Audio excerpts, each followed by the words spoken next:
If you figured out high school, you should be fine in college, right?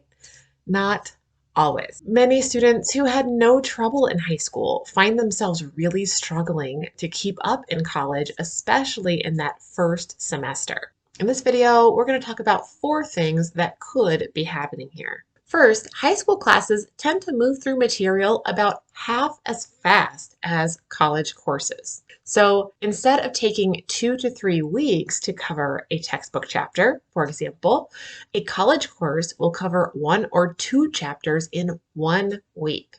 And this can leave a lot of students feeling like they're drinking information from a fire hose and they just fall behind and are never able to catch up. Second, the depth of understanding needed to be successful in high school is often more surface level than is needed in college. So you need to know the facts, you need to be able to give the right answer, and if you can do that, usually through memorization, then you're often okay grade-wise. In college, there is a greater expectation that you'll not only learn the facts, but connect them, apply them, and extend them beyond the textbook and the lecture. This means that the study strategies from high school may not work as well in college, especially once you start moving beyond those 100 level introductory courses. Third, the work in high school is often more defined than it is in college. You're usually given very specific tasks, often in bite-sized or step-by-step chunks with lots of guidance from your teacher. And as long as you do the steps and follow the assignment guidelines, you usually get a pretty good grade. In college, though, you have to plan your own time and break down things into bite-sized steps yourself. And it takes time and practice to learn this skill. Keeping yourself on task, minimizing distractions, and just knowing what you should work on next are often stumbling blocks for first semester students. And finally, fourth, and most importantly, which is why we'll spend the bulk of this video on this point, is that there is a major workload shift when you move from high school into college. So in high school, often the bulk of your work is designed to be done in class with your teacher there to help, with all homework combined across all of your high school classes, taking maybe a couple of hours a day, if that. In college, though, you will spend a relatively small portion of your time in class and will be expected to spend a larger portion of time working on the class material outside of the classroom. And this is where a lot of students stumble. So for each 3-credit college class, you're in class, in the classroom with your prof for about 3 hours each week. But for credit granting courses, for each hour of in-class time, there should be an average of 2 hours per week of outside of class work. So this means for the average 3-credit college class, you should expect to spend 3 hours in class and 6 hours outside of class working on just that course's material.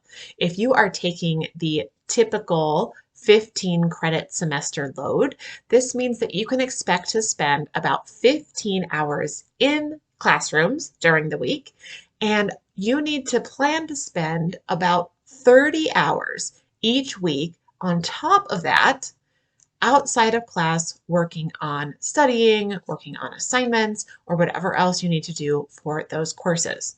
So for a 15-credit semester load, you can expect to spend about an average of 45 hours per week on those courses. That's more than a full-time job.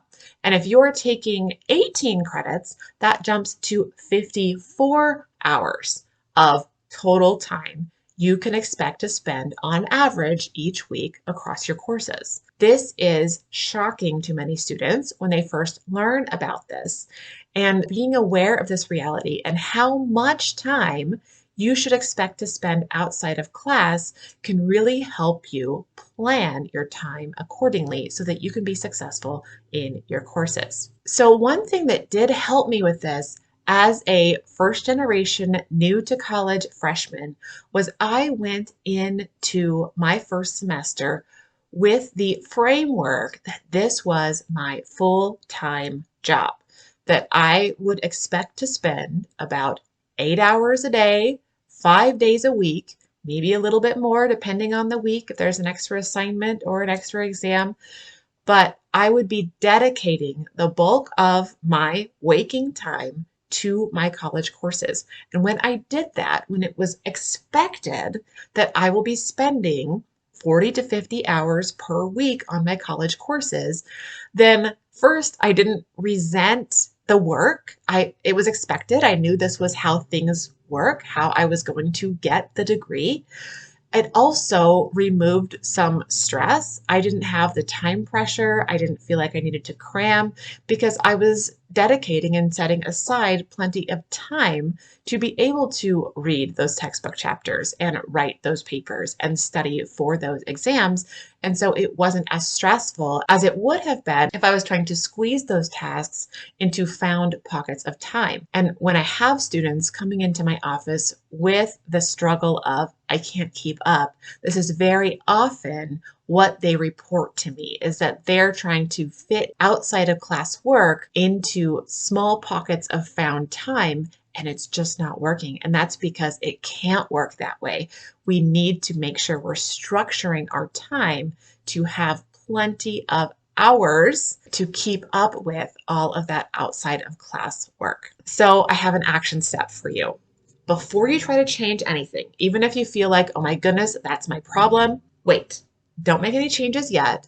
I want you to spend 2 weeks tracking your time. Track every hour that you spend sitting in class and working on class-related things, whether that's studying, whether that's reading, whether that's going to a study group. Count all of that time for 2 weeks and look at across those weeks, on average, how many hours are you spending total? And does that line up with the number of hours you should be spending based on the number of credits you're taking? So if you're taking 15 credits, are you spending 40 to 45 hours per week? Or is your number much, much lower? Most often, the outcome of this exercise is that the student goes, wow, I did not realize how little time I was spending outside of class compared to how much these classes are designed to have me spend.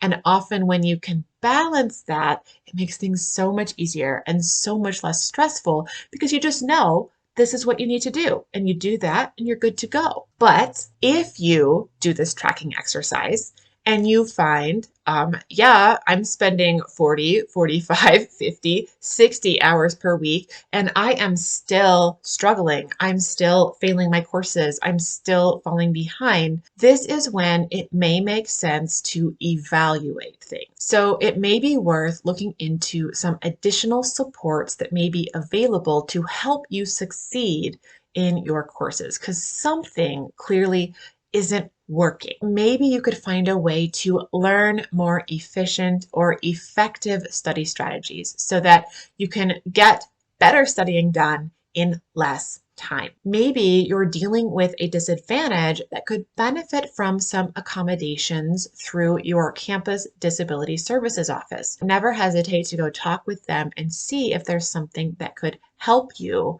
Maybe the time you're spending and the time you're tracking is actually so interrupted by friends, by social media notifications, by other demands that that time isn't actually serving you as it should. So maybe you could strategize on how to find a distraction-free, focused chunk of time. Really work to identify what may be going wrong and how you might fix it. You don't have to be earning A's here. Check out this video for more information about how grades might shift, and not everyone earns A's in college, and that's okay. But if you're really struggling, then that's a sign that something needs to change. So I really encourage you to figure this out and not let it derail you from your degree and career goals, because you can totally do this if you can just find the supports and the resources to get you there. And there you have it. Obviously, again, every high school and every college is different. So, do these general rules that I've talked about in this video line up with your experience, or have things looked a little bit different for you? I would love to hear your thoughts and experiences in the comments. And if you are looking for more new to college insights, make sure to check out these other videos. I think that you'll find them helpful. I'll see y'all next time.